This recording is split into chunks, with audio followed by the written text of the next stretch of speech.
Welcome to We Are Not Alive. My name is Gus Zagarella. Just like the dinosaurs. They are less alive than most things across all of history. You're so They are right, maybe Meg. the least alive thing ever. And also, my name's Meg, but you know who it is and what it does. You saw dinosaurs in the thumbnail. You were like, oh, good, I'm excited. Meg is here. The CEO of dinosaurs is here. And we love dinosaurs, and we love fantasy as well. So if you take both of them, and it's available for free to watch on YouTube with lore videos and 3 episodes, you get Sauria. Wanna be a wannabe? Like and subscribe.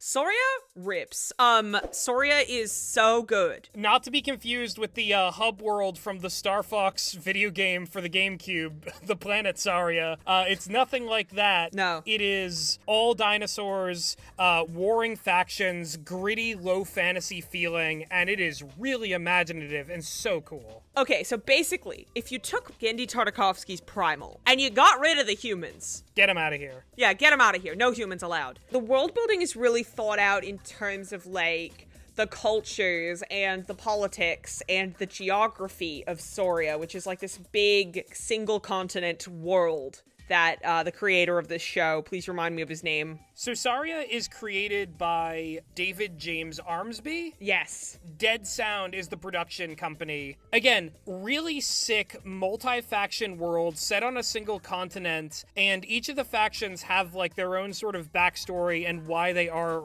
how they are in the history. And they're also, which this is something that I really love as like a nerd for building my own settings, they are color-coded for our convenience. I love it. I love it. It's very... Well, he said in his behind-the-scenes video that he wanted the show to feel toyetic. It really, really does feel toyetic. It's got that, like, He-Man, Bionicle, like, show as vehicle for action figure line kind of energy. Yeah, this has, like, the feeling of, like, it could be a lost line of toys from back in those days that, like, this is, like, the reimagining of, or the reboot. Kind of like a Geetus in the Land of Toss situation. Oh, I was gonna bring up Geetus. This feels like the kind of thing that would have that kind of merch. Probably be making a lot of favorable comparisons to this throughout our discussion on it. But one thing that it really actually reminded me of was I was a huge Spyro the Dragon fan as a kid. That original trilogy, especially the first game, where it was like these different worlds inhabited by like anthropomorphic dragons, and it was a very like sparse fantasy world otherwise. A lot of like lore to like infer for the player. That's what Sauria feels like too. Like there is like good lore for it in the separate lore videos, but while you're watching it, like your brain is just going, this world is so fascinating, I want to know more, but like I don't need to know more. The episodes are really short. They are 15 minutes maybe? Yeah, around that. And there's only 3 of them. And I think that like watching the lore videos after you watch the show, it's like David has done a really good job at not making the exposition feel like exposition. Yeah, because like you understand intuitively. Yeah, there's a lot of visual shorthands. There's a lot of like people bringing things up and you just have to roll with it and know what that means intuitively. And it is pretty intuitive. Like the Blue Song Empire, they're the blue dinosaurs and they are like an expansionist group. Oh, I love the part in the first episode where it's like the one like Blue Song commander and the Tusk Chieftain is riding his Carnotaurus, which, you know, you find out from the lore documents, this particular beast that he rides is called the Bull.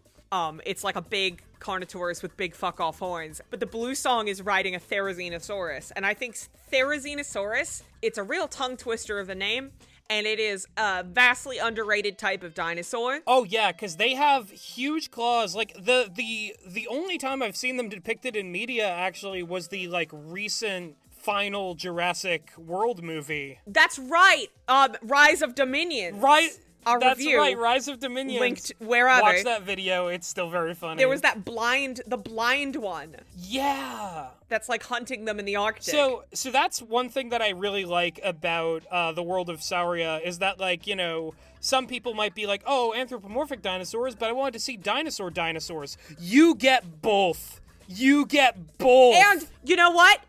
I said no humans, but that absolutely does not mean no mammals, because this world also has mastodons, saber-toothed tigers, and megatherium. I think that's what those are called. It's either a megatherium or an Irish elk, those gigantic deer with the big horns. Wait, are those megaloceros, or is that the megafauna rhino? I'm not as up on my, self-call-out, I'm not as up on my Pleistocene animals as I am on my dinosaurs. That's okay. The only reason their names float around in my head is because, like, a lot of them are from, like, Pathfinder and, like, a lot of those, like, tabletop RPGs. Speaking of tabletop RPGs, this series actually hit my brain at just the right moment because I've recently been discovering my love for the, like, 4th edition D&D official setting. When 4th edition came out, I had, like, a lot of difficulty getting into it because it was so different, which is why I hopped to Pathfinder. But going back and seeing their very minimalist approach, their points of light setting where it's very, like, no grand histories, no, like, you know, full complete knowledge of the world,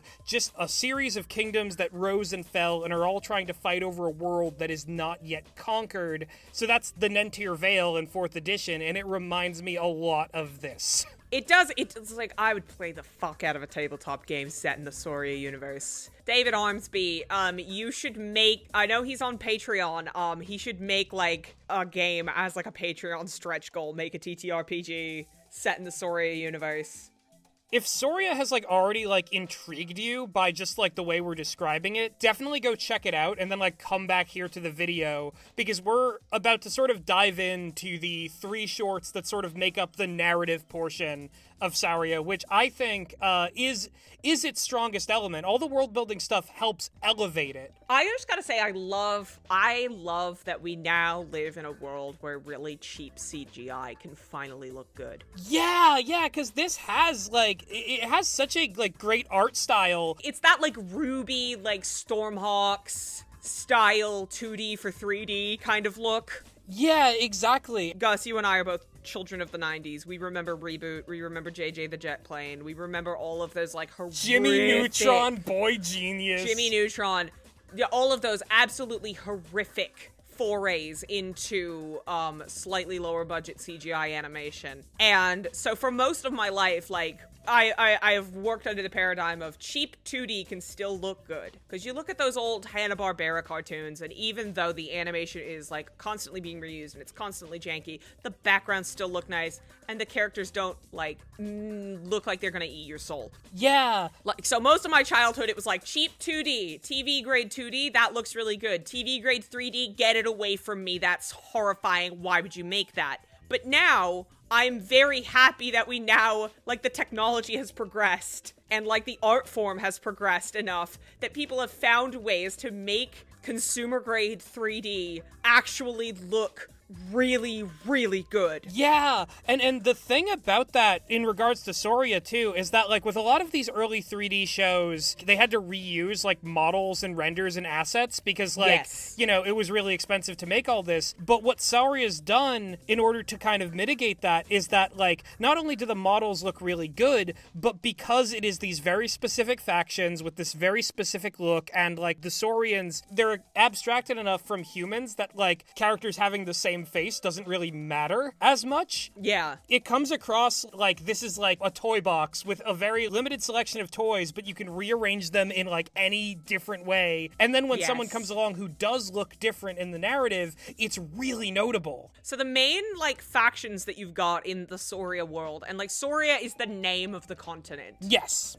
Exactly, it's the setting. So it's kind of like a Pangea. It's like a Pangea kind of thing where it's just like one big continent on the planet where everybody lives. Yeah, exactly. So the main factions that you've got are the Kindred of the Tusk and the Blue Song. They're sort of like an interesting, because in the behind the scenes thing, he was saying that he wanted to do something that was a bit of a twist on elves and orcs. Oh, yeah, I can totally see that. With the Blue Song being the elves and the Tusk being the orcs. And the Tusk are kind of like Postosuchus, crocodile, a little bit T-Rex, kind of these very, like, square-headed, jagged teeth. They are orc-like. Yeah, and the Blue Song are like Troodon, but some of them have antlers, which is a wild, incredibly sick design choice, because if your fantasy does not have at least a few characters that either wear antlers on their head or have antlers, you are doing fantasy wrong. This is not just my opinion, this is a fact, and you can argue with me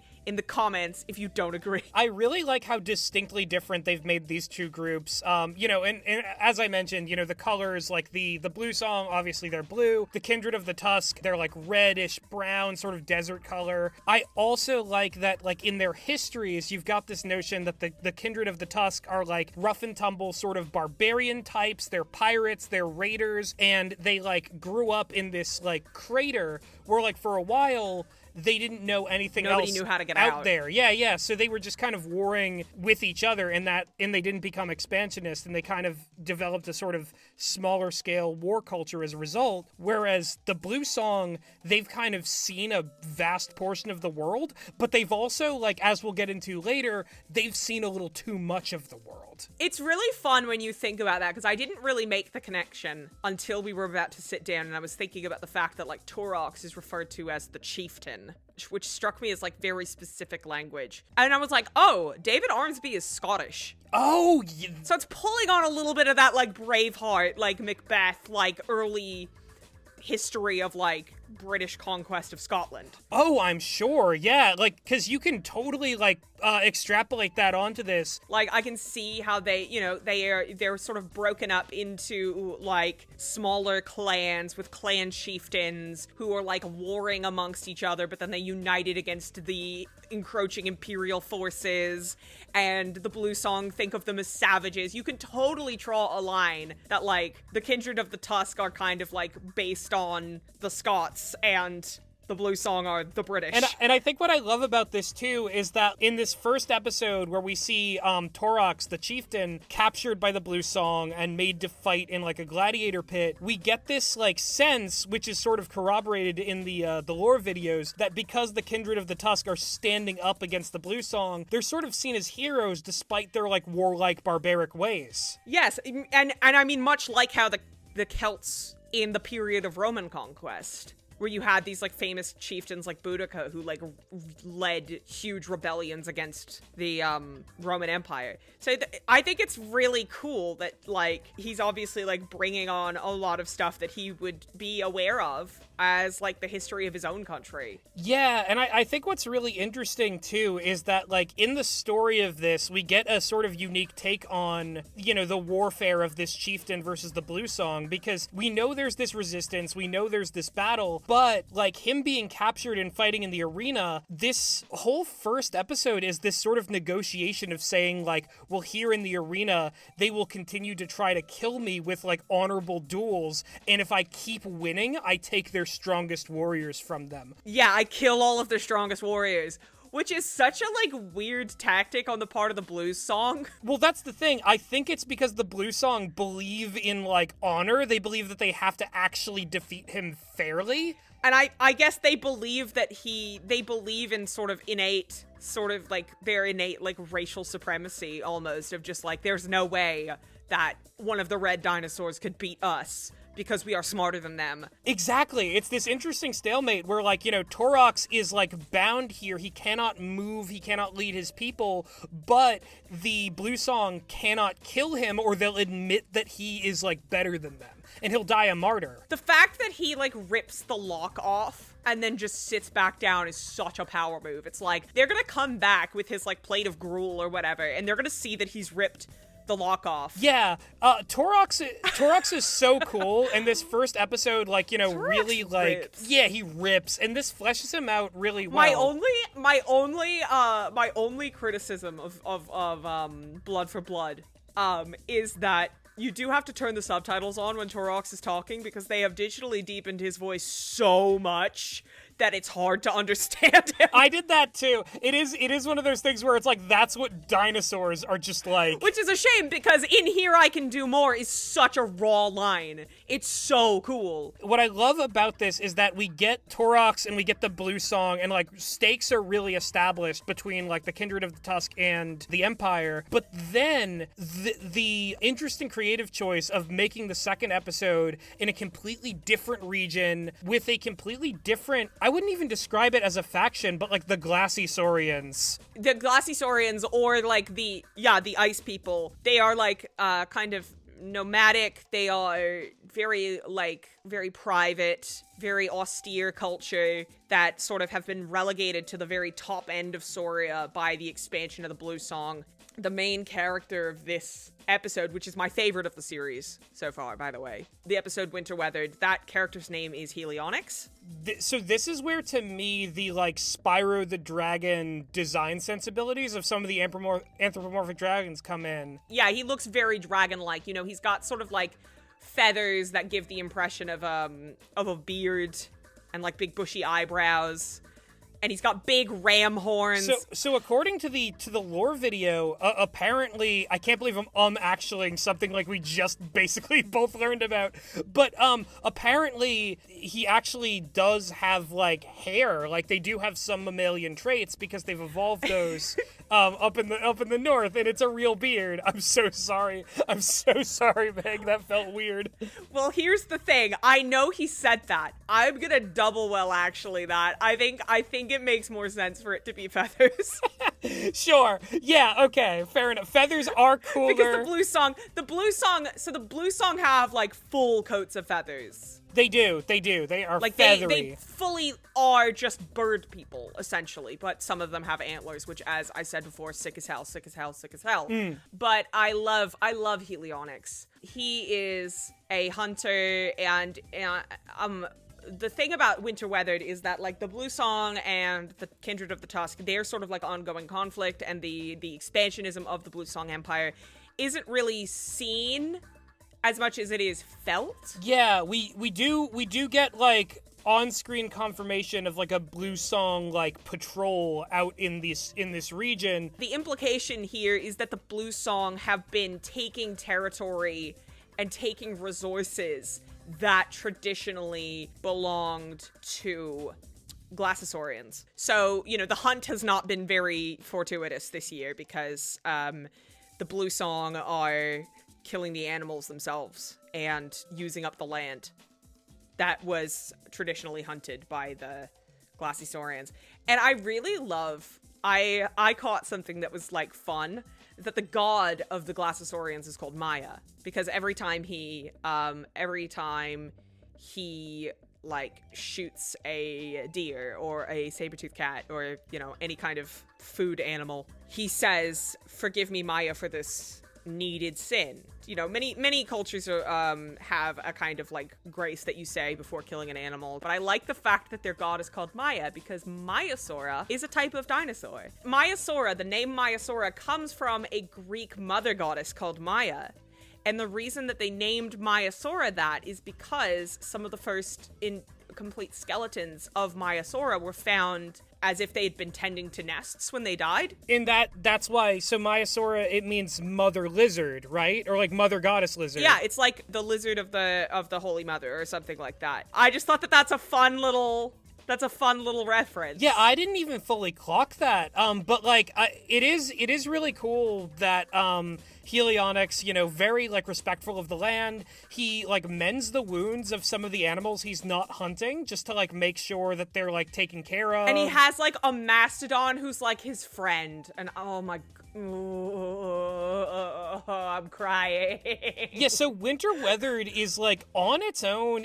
I think like this is my favorite episode. Is that true for you too? Yes, it's the strongest, like, from a storytelling standpoint. It has like the best like character arc, and like it'll make you cry, man. It'll make you cry. Oh yeah, this is such it's a beautiful story about forgiveness.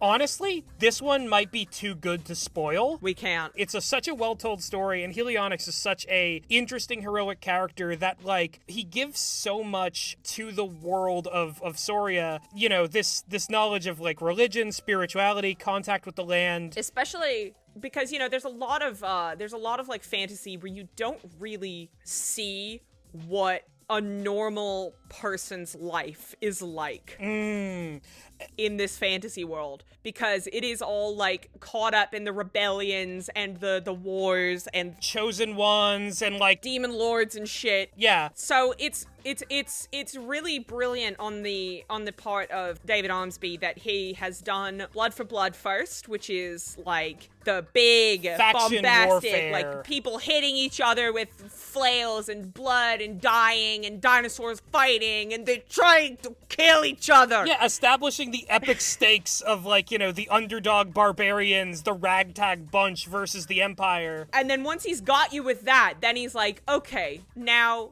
the kind of like everyman. And so what we get in Winter Weathered is like, you know, a very like intimate story with just the elements and a survivor and his emotions and the way that he interacts with the world. And it's a very well told story. If you watch one episode of Sauria, make it Winter Weathered. And if you've watched both Blood for Blood and Winter Weathered, there is one more episode that we need to cover. Boy. And this is where things get crazy. This is the one that got me to watch Sauria because, like, I was watching some other, like, dinosaur short animated film because that's what I do with my time. I seek out everything that's got dinosaurs in it and I watch all of it. And it doesn't have to be good, but I'll be happy if it is. So I saw episode 3 of Sauria. I didn't know it was episode 3, so I just clicked on it, like, not knowing where it was. And then, like, I started watching it and then I was like, oh, this is episode 3 of 3. I gotta go watch the other ones. But, like, this one, like, the thumbnail and, like, the first few seconds of it, that was what was like, oh? Yeah. Hello? Because here's the thing. We've gone over, like, the main, like, you know, Kindred of the Tusk and Blue Song. There is a green faction, and they are known as the Fell, or the Decayed. They are a empire that came before the Blue Song, that the Blue Song knows about because they've sort of built a lot of their infrastructure over the foundations. Yeah, throughout the series, you see this, like, symbol of 4 connecting circles. And there'll be, like, structures that have 4 connecting circles on them that are, like, broken down. And those are the remnants of the thing that the Decayed used to be. And so the dinosaur they're based on is like pterosaurs. They are upright pterosaurs, and they look absolutely gnarly because there is something about them that not just they are like a dinosaur that is very uncanny to anthropomorphize, they are clearly not what they once were. They're twisted and warped, yes. And they've got magic. Like, they've got actual magic. So they were like dabbling in black magic, which is what caused them to, like, go sort of like Lovecraft mad and become the Decayed. And when Meg says Lovecraft, like, we mean in the sense that there are elder gods and, like, ascended mortal beings that they pray to and that they offer sacrifices to. Triceratops Cthulhu. Tricerathulu. Not to get all, like, 2005 internet, but Tricerathulu, your argument is invalid. Everybody gangsta till Tricerathulu shows up. So yeah, the Decayed in this final episode, we see sort of encounter between some Blue Song scouts and the Decayed. It is harrowing, terrifying, and it makes you realize, like, immediately, like, oh, okay, so the Blue Song, they don't rule this world. They want to, but there are powers beyond them. And as a whole, Sauria is still a contested fantasy world, which honestly makes every single one of the factions more interesting because they all have so much to gain. Yeah, and I could almost see, like, if this went on for, like, more episodes, I could almost see, like, the Decayed kind of becoming like what the White Walkers are in Game of Thrones. Of just like, your petty squabbles while Dinosaur Cthulhu is doing that shit over there. Yeah, exactly. Oh, and one thing that I really liked about the way that they portray the Decayed, different sort of elder deities in the Lovecraftian sense, there is always this, like, okay, so if they're so much far removed from, like, you know, the mortal realm or the real world, why do they get involved? And in the lore, it's clarified that there are elder gods on their own that, like, do not care about Sauria. They do not, like, you know, they're not interested in it. But those among them that are ascended, that were once Saurians, that, like, through black magic and sacrifice became these Tricerathulus, those are the ones that care because they remember their enemies. They remember their grudges. They remember the world, and that's why they're still a part of it. That's so good. And it's so good. And I love that they have their kind of like cult symbol. It kind of reminded me of the Darkness in the Magnus Archives. Ooh, yes. Yeah, in the Magnus Archives, the Darkness cult have like a symbol that's like a closed eye. Well, they have the open version of that, the Decayed. And it's like this neon yellow, and it's like, it'll be like drawn onto something and it'll blink. Like the drawing will blink. Which is such a good effect. It's such cool magic. There are so many different ways that their stuff is used. But I just, again, Stegosaurus zombie. Stegosaurus zombie. Fucking, Paris, the one that I can't say. The one that I can't pronounce. Parasaurolophus. That one. Him. He's there. He's a zombie. I really want there to be a 4th episode of this, man. I like, honestly, it's like if David Armsby has another series that is more like, that is about like dinosaurs and is more sort of like a constructed nature documentary type thing that is just called, I think it's called Dinosauria. So he's clearly... And it's just like short vignettes about dinosaurs just as animals living their lives. So clearly he's been cooking this for a while. And it's like, if he only...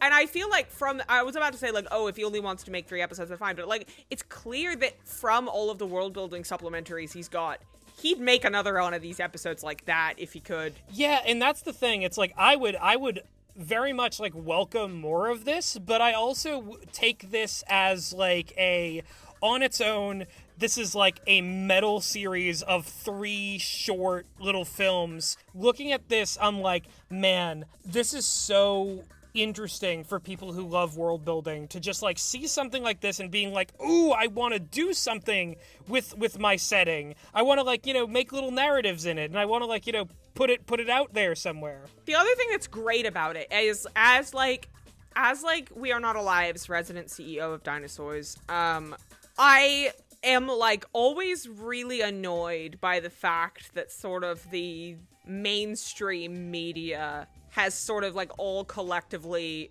decided that dinosaur stuff is unprofitable. Yeah, it actually just didn't hit me until just now when you said that Jurassic Park and Jurassic World are only like put out into the mainstream and like greenlit because it's a pre-existing IP, not because it's dinosaurs. Yes. That's fucked up. Jurassic Park is like the only franchise about dinosaurs that has been like commercially viable ever, that wasn't like educational or for tiny little babies, because Disney dinosaurs flopped. Carnosaur, made with a budget of about $6, nobody has seen it. That movie, The Dinosaur Project, no one's seen that but me. Movies, the Hallmark Dinotopia died on its ass. We were overdue with something that took dinosaurs and did something extremely novel with them. And I'm glad that Sauria is that, and that it's so available, and that like everybody can and should watch it if they love fantasy, if they love dinosaurs, if they just love indie animation. If you love indie animation, if you want to see dinosaurs killing each other with big like spears and glaives and hammers and shit. Yeah, you metal. If you want to see that, and then you want to like watch another story about like a single dad in a Arctic wasteland just trying to make it work, and you want to cry your fucking eyes out. And then also, honestly, Triceratops. All 3 of the shorts of Sauria are very much worth your time. As far as we know, there could be another episode coming, because I think the Rise of the Decayed only came out earlier this year. If there is more, we're going to cover it. Yes. But until next time, unlike the dinosaurs, we'll be seeing you in the near future.